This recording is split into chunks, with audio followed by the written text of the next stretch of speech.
எங்களோட யூடியூப் சேனலை மறக்காம சப்ஸ்கிரைப் பண்ணுங்க. அதோட பெல் ஐகானையும் கிளிக் பண்ணுங்க. வணக்கத்திற்குரிய கார்லோ கிபி 1991 ஆண்டு மே 3ஆம் நாள் இங்கிலாந்து நாட்டில் உள்ள லண்டனில் பிறந்தார். 3 மாத குழந்தையாக இருந்தபோது அவருடைய பெற்றோர் இங்கிலாந்து நாட்டிலிருந்து புறப்பட்டு இத்தாலி நாட்டில் உள்ள மிலானில் குடியேறினார்கள். மிலான் நகரில் அவருடைய குழந்தை பருவம் பள்ளி பருவம் இரண்டும் நகர்ந்தன. மிலான் நகரில் இருந்த சேசு சபை பள்ளியில் மேல்நிலை கல்வியை பயின்றார் கார்லோ. இறை பக்தியில் சிறந்து விளங்கினான் சிறுவன் கார்லோ. மரியன்னை பக்தியில் வளர்ந்து வந்த கார்லோ அனுதினமும் ஜெபமாலை ஜெபித்து வந்தார்.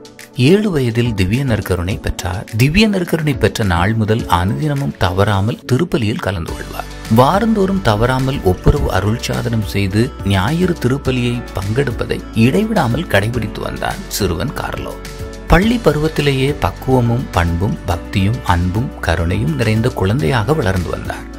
உடன் பயிலும் மாணவர்களின் நன்மதிப்பை பெற்றிருந்தார். உடல் குறைபாடுகள் கொண்டோரை சக மாணவர்கள் கேலி செய்யும் போது அவர்களை அவமானத்திலிருந்து பாதுகாக்கும் போர் வீரனாக திகழ்ந்தார். தன்னோடு பயிலும் மாணவர்கள் துன்பத்தால், துயரத்தால், இழப்புகளால், தோல்விகளால் தவிக்கும் தனது நண்பர்களுக்கு உற்ற துணையாக இருப்பார். தனது இல்லத்திற்கு வரவழைத்து உதவிகள் செய்வார். துயரம் அகலும் வரை தனது இல்லத்திலேயே அவர்கள் தங்கியிருக்கும்படியும் செய்வார். புனித கார்லோவின் தாய் பத்திரிகைக்கு தந்த பேட்டியில் கார்லோவை குறித்து இவ்வாறு குறிப்பிடுகிறார். கார்லோ எல்லோரையும் போல சராசரி வாழ்வு வாழ்ந்து வந்தது போன்றுதான் எங்களுக்கு தோன்றியது. பள்ளிக்கூடம் செல்வான், விளையாடுவான், வாரம் ஒரு முறை கம்ப்யூட்டர் கேம் விளையாடுவான். கம்ப்யூட்டரில் வீடியோ கேம் விளையாடும் போது நேரத்தை வீணடிக்காது வரையறை செய்து வாரம் ஒரு முறை 1 மணி நேரத்திற்கு மட்டுமே வீடியோ கேம் என்பதையும் கடைபிடித்து வந்தார் என்று குறிப்பிடுகிறார். இன்று கம்ப்யூட்டர், செல்போனில் வீடியோ கேம் விளையாடுபவருக்கு வணக்கத்திற்குரிய கார்லோவை பாதுகாவலராக தேர்ந்தெடுப்பது மிகவும் பொருத்தமாக இருக்கும் என்று கருதுகிறார்கள்.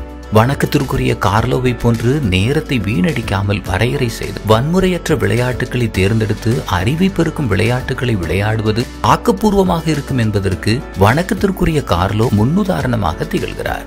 கார்லோவின் தாய் கிறிஸ்தவர் அல்லாத குடும்பத்தில் பிறந்து வளர்ந்தவர். மிகுந்த பக்தியானவர் அல்ல. ஆலயத்திற்கு செல்வது, ஜெபிப்பது, விசுவாசத்தில் வளர்வது, பக்தியில் நிலைத்து நிற்பதை குறித்து பெரிதாக கருதியவர் அல்ல. ஆனால் தனது மகன் கார்லோவின் பக்தியும் விசுவாசமும் தன்னை மனமாற்றியது என்று குறிப்பிடுகிறார். தனக்குள் விசுவாசத்தை ஆழமாக வேரூன்று செய்தது என்றும் குறிப்பிடுகிறார். தாயினால் மனமாற்றமடைந்தவர் அகுஸ்தினார் என்றால் தாயையே மனமாற்றியவர் வணக்கத்திற்குரிய கார்லோ. கார்லோவின் பள்ளி முதல்வர் குறிப்பிடும் போது கார்லோ மிகவும் அமைதியான சிறுவன்.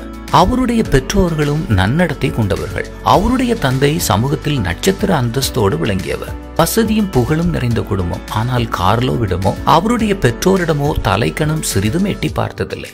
அமைதியான குடும்பம், மிகவும் பணிவானவர்கள் என்று குறிப்பிடுகிறார்.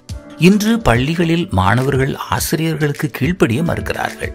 ஏனைய மாணவர்களிடம் சண்டையிடுகிறார்கள். பெரியவர்களின் ஆலோசனையை தட்டி கழிக்கிறார்கள். தனக்கு எல்லாம் தெரியும் என ஆணவத்தோடு நடந்து கொள்கிறார்கள். ஆனால் கார்லோ மிகுந்த பணிவான, பக்குவமான மாணவனாக விளங்கினார் என்று விவரிக்கிறார் அவருடைய பள்ளி முதல்வர். இவ்வாறு ஏராளமான நற்பண்புகள் அவரிடம் மிகுந்து காணப்பட்டன. வணக்கத்திற்குரிய கார்லோவின் கணினி அறிவு அசாத்தியமானது. கம்ப்யூட்டர் ஜீனியஸாக விளங்கினார். பொறியியல் படிப்பு மற்றும் பல்கலைக்கழகங்களில் கம்ப்யூட்டர் சயின்ஸ் பயிலும் மாணவர்கள் செய்யும் கோடிங், புரோகிராமிங் எனப்படும் திறமையையும் அறிவாற்றலையும் 11 வயதில் பெற்றிருந்தார் இந்த அபார சிறுவன். வெப்சைட் எனப்படும் இணையதளம் ஒன்று உருவாக்கி உலகெங்கும் நடந்த நற்கருணை புதுமைகளை ஒரே தளத்தில் அனைவரும் காணும்படி, அறிவை பெருக்கிக் கொள்ளும்படி தனது கணினி அறிவாற்றலை பயன்படுத்தினார் 11 வயது இச்சிறுவன்.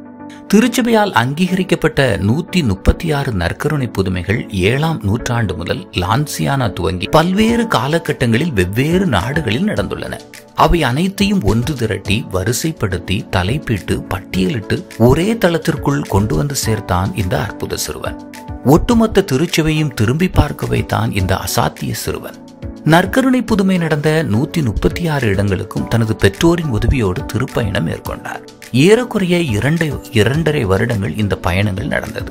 திருப்பயணத்தின் போது ஏராளமான புகைப்படங்கள், சான்றுகள், ஆவணங்களை திரட்டினார். ஒன்று திரட்டிய சான்றுகளை கொண்டு இணையதளத்தில் கணினி கண்காட்சி எனப்படும் விர்ச்சுவல் மியூசியத்தை உருவாக்கினார். இதனால் விரல் நுனியில் ஒட்டுமொத்த புதுமைகளையும் அத்தோடு தொடர்புடைய தகவல்களையும் புகைப்படங்களையும் அறிந்து கொள்ள முடியும். வீட்டில் இருந்தபடியே கணினி திரையில் விரல் நுனியில் நற்கருணை புதுமை நடந்த திருத்தலங்களை விசுவாசிகள் தரிசிக்க முடிந்தது இச்சிறுவனின் அபாரமான ஆற்றலால். மேலும் நற்கருணை பக்தியை பரவச் செய்யும் பொருட்டு பக்த சபைகளை குழுக்களாக உருவாக்கி உலகெங்கும் நற்கருணை பக்தியை பரவச் செய்திருந்தார் இச்சிறுவன். அவர் உருவாக்கிய குழு 5 கண்டங்களில் பயணங்கள் மேற்கொண்டு நற்கருணை பக்தியை எடுத்துரைத்தார்கள். இந்த அற்புத சாதனைக்கு கார்லோவின் நற்கருணை பக்தியே அடிப்படை காரணமாக விளங்கியது. நற்கருணையை குறித்து வணக்கத்திற்குரிய கார்லோ குறிப்பிடும் போது, நற்கருணை பக்தியில் மேலும் மேலும் வளரும்போது இயேசுவை போன்று மேலும் மேலும் மாறுகிறோம். நற்கருணை வழியாக விண்ணகத்தை மண்ணகத்தில் ருசிக்கிறோம் என்கிறார் வணக்கத்திற்குரிய கார்லோ. கணினியில் இதுபோன்ற படைப்புகளை உருவாக்க ஆழமான கணினி அறிவு வேண்டும். பல்கலைக்கழக படிப்பு அவசியம், பட்டம் அவசியம். 11 வயதில் இச்சாதனையை அவர் படைத்த போது அனைவரும் ஆச்சரியம் அடைந்தார்கள். இச்சிறுவனின் சாதனையைக் கண்டு வியந்தவர்கள் ஏராளமானவர்கள் இருக்க, அவர்களுள் நம் கவனத்தை பெறுபவர் இந்திய நாட்டைச் சேர்ந்த ராஜேஷ் மோகர் எனப்படுபவர். குஜராத் மற்றும் ராஜஸ்தானில் உயர்கல்வி பயின்று இத்தாலி நாட்டில் பணியாற்றிய இவர் பிராமண வகுப்பைச் சார்ந்தவர். சிறுவன் கார்லோவின் கணினி அறிவையும் பக்தியையும் கண்டு மனமாறி கிறிஸ்தவம் தழுவியவர். ராஜேஷ் மோகர் விவரிக்கும் போது, சிறுவன் கார்லோவை சந்தித்த போது தொடப்பட்டேன். நற்கருணை பக்தி, ஜெபமாலை, திருப்பலி ஆகியவற்றோடு அபாரமான கணினி திறமையோடு இயேசுவின் சீடனாக வாழ்ந்தான் சிறுவன் கார்லோ. நானும் அவரை பின்பற்றி இயேசுவின் சீடனாக முடிவெடுத்து கிறிஸ்தவம் தழுவினேன் என்று குறிப்பிடுகிறார் ராஜேஷ் மோகன். இந்தியராக நாம் அனைவரும் பெருமிதம் அடைய தூண்டுகிறது இந்நிகழ்வு. அசாத்திய ஆற்றலோடு தூய ஆவியின் ஆற்றலால் வல்லமையோடு விளங்கிய கார்லோ எதிர்பாராத விதமாக தனது 15வது வயதில் லூக்மினியா எனப்படும் கேன்சர் நோயினால் பாதிக்கப்பட்டு 2006ஆம் ஆண்டு வான்வீடு அடைந்தார். 10 வருடங்கள் கழித்து அவரது கல்லறை தோண்டப்பட்ட போது அவருடைய உடல் அழியா நிலையில் இருந்தது கண்டுபிடிக்கப்பட்டது. திருத்தந்தை பிரான்சிஸ் கார்லோவை வணக்கத்திற்குரியவராக உயர்த்தினார். துறவர ஆடைகளில் புனிதர்களை கண்ட நாம் வரலாற்றில் முதல் முறையாக ஜீன்ஸ் பேண்ட், ஸ்வெட்டர், காலில் விளையாட்டு காலணி, ஷூ அணிந்த புனிதரை முதலாக புனித நிலைக்கு அருகில் காண்கிறோம். புனித நிலையை அடைவது நம்மை விட்டு வெகு தூரத்தில் இல்லை, நமக்கு வெகு அருகிலேயே உள்ளது என்று கற்பிக்கிறது கார்லோவின் அற்புதமான வாழ்வு. மறவாமல் கமெண்ட் செய்யுங்கள். எங்களோட யூடியூப் சேனலை மறக்காம சப்ஸ்கிரைப் பண்ணுங்க.